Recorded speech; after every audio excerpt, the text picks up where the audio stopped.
Greetings, esteemed viewers.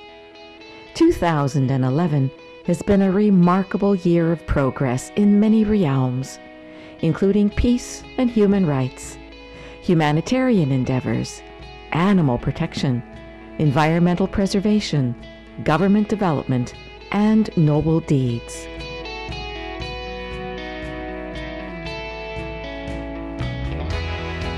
A significant theme of the past year has been the global support of nonviolence across the globe. People from all walks of life united to call for human rights, equality, greater democracy, and better opportunities. Events began in Tunisia, where by November, citizens ushered in a new era with multi-party elections. Similar events occurred in Egypt, while King Mohammed VI of Morocco and King Abdullah II of Jordan responded by approving constitutional changes that would allow greater democracy. Inspired by such successes, Palestinians gathered for their own rallies, leading to the reconciliation of the Hamas and Fatah parties. Palestinians also received a vote to join the United Nations Educational, Scientific, and Cultural Organization, UNESCO. Many other ongoing conflicts are also coming to an end. In October, U.S. President Barack Obama announced that except for a small number of soldiers attached to the U.S. Embassy in Iraq, all U.S. troops would be brought home from Iraq by December 31st, 2011, ending the 8-year war. In Afghanistan, plans were announced for international troops to be withdrawn by 2014. Foreign ministers for 60 countries have pledged that they will support Afghanistan politically and financially to help stabilize the government and country following the withdrawal of troops. In addition, nearly 900 Afghans have voluntarily surrendered their arms and enrolled in the government's reintegration program, which promises jobs, literacy, and vocational training, as well as development aid for their villages. In Spain, the Basque group ETA has renounced violence and announced its intention to pursue its goals through political means. Sadly, 2011 was also a year of extreme and frequent disasters that cautioned us about the urgent state of our planet and responsibility for our actions. The first part of the year saw a massive earthquake in New Zealand, followed by Japan's devastating quake, tsunami, and consequent nuclear accident. There was severe cold weather in North America, China, and Europe, and fatal floods in Australia, Brazil, and elsewhere. The earthquake in Turkey was deadly, as were tornadoes that struck the U.S., one country that experienced the costliest year ever in terms of climate change-related economic losses. Then came more tragic floods in Thailand and Central America, as record droughts gripped many other regions of the globe. In the Horn of Africa, the worst drought in 60 years, along with famine and conflict, has affected over 13 million people. Meanwhile, mass deaths of animals were witnessed worldwide, some linked to climate change and dead zones.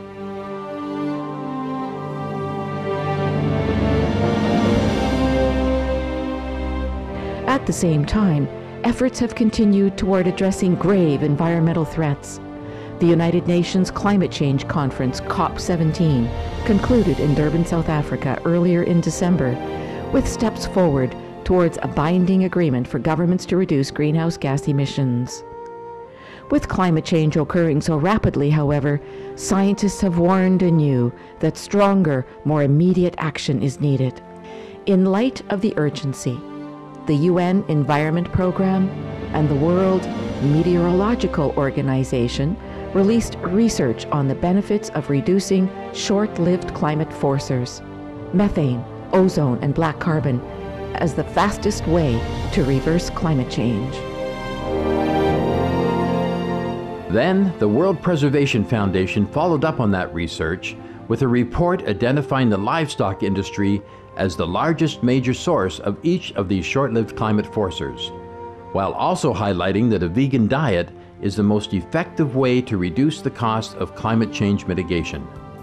Concern has also been increasing about global food insecurity, prompting innovative solutions. The government of Uttar Pradesh, India, for instance, began offering a 50% subsidy to farmers who are beginning the practice of year-round cultivation of food crops, which also helps improve soil fertility with zero or minimum tillage.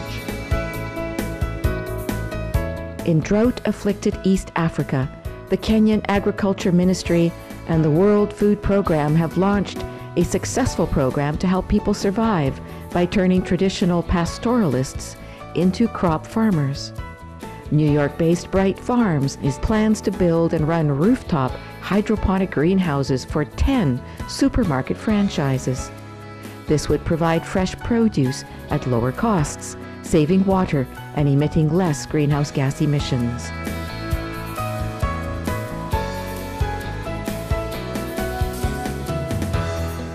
In spite of a global recession, humanitarian works continued to thrive in 2011.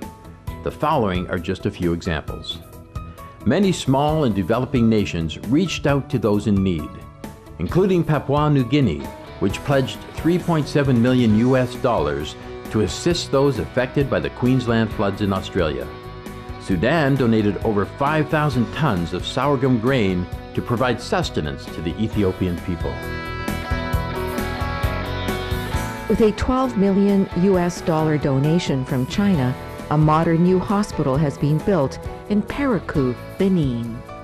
Israel donated 165 metric tons of a nutritious food that blends corn, soya, and chickpeas to help sustain Ethiopian children living in drought-affected areas.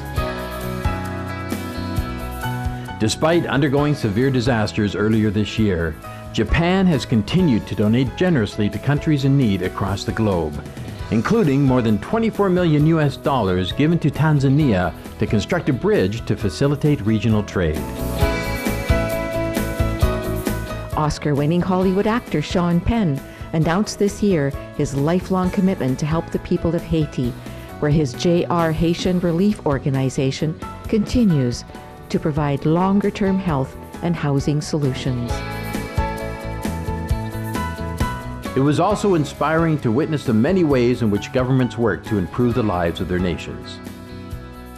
With food prices at a high level, Bolivian President Evo Morales asked the army to make and distribute subsidized bread in order to ensure that citizens have enough food. As part of a national initiative to support the less fortunate, Nicaragua's President Daniel Ortega personally helped deliver food to disadvantaged families living in shelters in Managua. Morocco has also expanded a pilot healthcare program for the less fortunate to offer more benefits as well as to include more recipients. The US and China have also made steps toward the elimination of the death penalty. China amended her criminal law for the first time since 1979, removing the sentence of death penalty from an additional 13 crimes. U.S. Governor Pat Quinn of Illinois signed historic legislation to ban capital punishment in the state.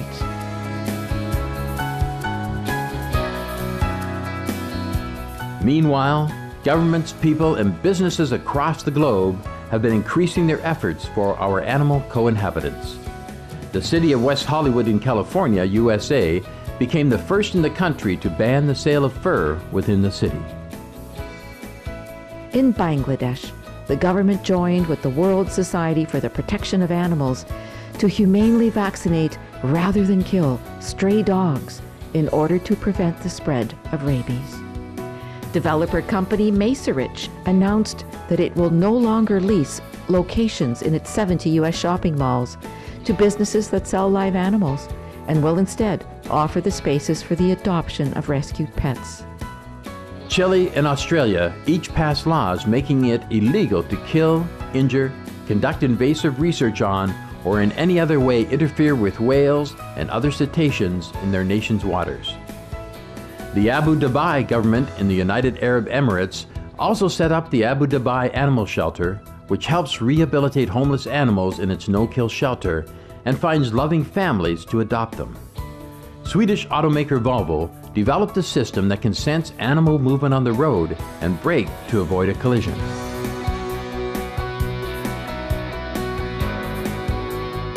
Meanwhile, The life-saving trend toward veganism also continued to grow in the past 12 months.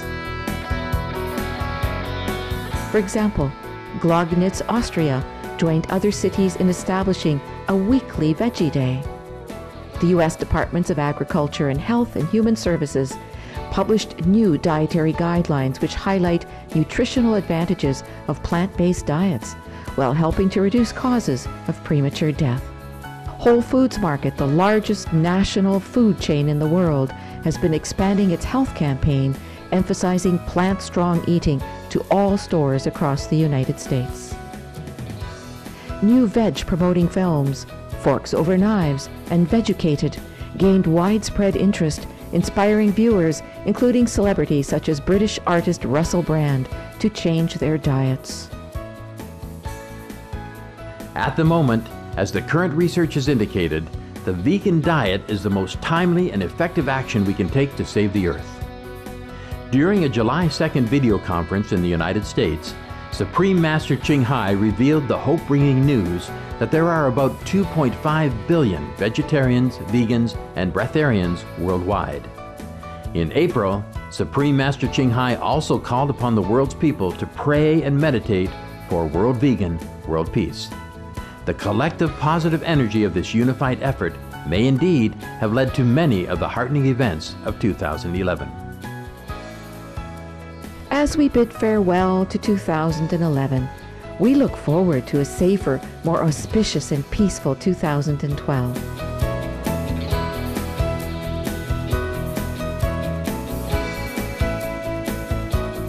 Concluding our program, Supreme Master Ching Hai shares her message for humanity at this time, as expressed during a May 2011 video conference in Thailand. Pray if we can. Meditate if we know how. Lead a life of exemplary noble conduct as best as we understand, all in dedication to world peace and world vegan. That is the word of compassion. There's no world peace without compassion.